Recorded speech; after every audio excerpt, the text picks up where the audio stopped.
चलिए ठीक है। आज हम लोग स्टार्ट करने वाले हैं मौर्य वंश की स्थापना।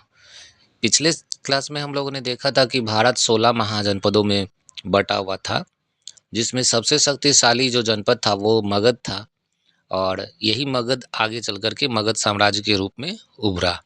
मगध साम्राज्य में ही एक मौर्य वंश की स्थापना हुई थी और एक बहुत ही चक्रवर्ती सम्राट उत्पन्न हुए जिनका नाम चंद्रगुप्त मौर्य था। तो आइए हम लोग इसको डिटेल में समझते हैं। अच्छा हाँ, आप सबसे एक गुजारिश है कि जब आप वीडियो को यूट्यूब पर देखें, ऑफलाइन वाले बच्चे या फिर ऑनलाइन वाले बच्चे या फिर कोई भी, तो प्लीज़ आप सब लोग वीडियो को ज़रूर शेयर कीजिए ताकि ज़्यादा से ज़्यादा लोग इस वीडियो को देख पाएँ और हमारे भारतीय इतिहास को समझ पाएँ, है ना? तो चैनल को सब्सक्राइब भी करिए, वीडियो को शेयर करिए ज़्यादा से ज़्यादा अपने व्हाट्सएप पर, इंस्टाग्राम पर और फेसबुक पर। इससे मुझे भी खुशी होगी। ठीक है, तो चलिए क्लास को शुरू करते हैं। मौर्य वंश के जो संस्थापक थे वो चंद्रगुप्त मौर्य थे और इसकी स्थापना लगभग 322 ईसा पूर्व में हुआ था। 322 बीसी का मतलब है आज से लगभग 2300 साल पहले। ईसा मसीह के इस धरती पर आने से लगभग 322 साल पहले की ये घटना है, जब मौर्य वंश की स्थापना मगध साम्राज्य में हुई थी। और इसके फाउंडर या संस्थापक कहें तो चंद्रगुप्त मौर्य थे, जिन्होंने अपने गुरु चाणक्य की सहायता से इस वंश की स्थापना की थी। चाणक्य को कौटिल्य और विष्णुगुप्त गुप्त भी कहा जाता था और चाणक्य जो थे वो तक्षशिला विश्वविद्यालय के प्राचार्य थे। और इसका स्थापना जो मौर्य वंश का जो स्थापना है, यह एक बहुत ही रोचक और प्रमुख घटना है इतिहास का। दरअसल हुआ ये था कि मौर्य वंश के स्थापना से पहले मगध में नंद वंश चल रहा था और नंद वंश जो था उसके प्रभावशाली राजा थे पद्मानंद, जिन्होंने नंद वंश की स्थापना की थी। ये एक नाई थे, दरअसल ये एक नाई थे और इन्होंने क्या किया था, क्षत्रियों को इन्होंने नाश किया था और क्षत्रियों के साथ इनकी बनती नहीं थी। लेकिन नंद जो थे, पद्मानंद जो थे, वो एक अच्छे और कुशल शासक थे। उन्होंने मगध को काफ़ी विकासशील साम्राज्य बनाया, शक्तिशाली बनाया, समृद्ध बनाया और पद्मानंद के समय में मगध जो था अच्छा था, यहाँ की जनता खुशहाल थी, लोग समृद्ध थे और शांतिपूर्ण जीवन को जी रहे थे।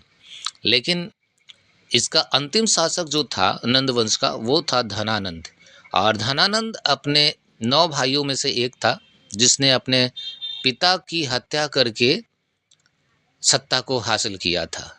धनानंद वास्तव में क्रूर और सत्ता से प्रेम करने वाला नेता था। इसको कह सकते हैं कि अलोकप्रिय, यानी कि ये जनता को पसंद नहीं था। इसने अपने शासनकाल में टैक्स काफ़ी ज़्यादा बढ़ा दिया था, लोगों के साथ बुरा बर्ताव करता था, भोग विलास में ज़्यादा रहता था धनानंद। हालांकि इसकी एक प्रेमिका भी थी, जो कि इसके क्या कहते हैं, आप अगर कहें तो गुरु कह सकते हैं, धनानंद का एक प्रकार का गुरु, जिसकी बेटी थी, उससे इसको प्रेम भी था। लेकिन इसके स्वभाव के कारण इसके जो गुरु थे, उसने इसकी प्रेमिका से इसका विवाह करने से मना कर दिया था और आगे चल कर के धनानंद ने उनको भी जहर देकर मार दिया था। तो कहा जाए तो एक प्रकार से धनानंद पूरी तरह से क्रूर शासक था और जनता को पसंद नहीं था, फिर भी साम्राज्य को चला रहा था। इसके पास सोने के खादान भी थे, सैन्य बल बहुत अधिक था, इसके पास बहुत मजबूत था। और उस समय में हुआ ये था कि सिकंदर का प्रभाव भारत पर पड़ रहा था। धीरे धीरे सिकंदर जो था भारत पर अपना कब्जा जमाना चाह रहा था और सिकंदर भारत पर अपना कब्जा जमाना चाह रहा था और सिकंदर जो है वो मगध की ओर बढ़ना चाहता था। इस डर के कारण कि मगध पर सिकंदर का आक्रमण ना हो जाए और सिकंदर का कब्जा ना हो जाए, हमारे जो चाणक्य थे, जिनको कौटिल्य कहा जाता था, वो तक्षशिला विश्वविद्यालय से मगध में आए थे। जब वो मगध में आए, उनके आने का एक मकसद था कि वो धनानंद से मिले और धनानंद से मिलकर के उन्होंने उनसे कहा था कि सिकंदर मगध की ओर बढ़ रहा है। अगर सिकंदर मगध पर आक्रमण करता है तो यह मगध के लिए काफ़ी ज़्यादा नुकसानदायक और ख़तरनाक साबित हो सकता है।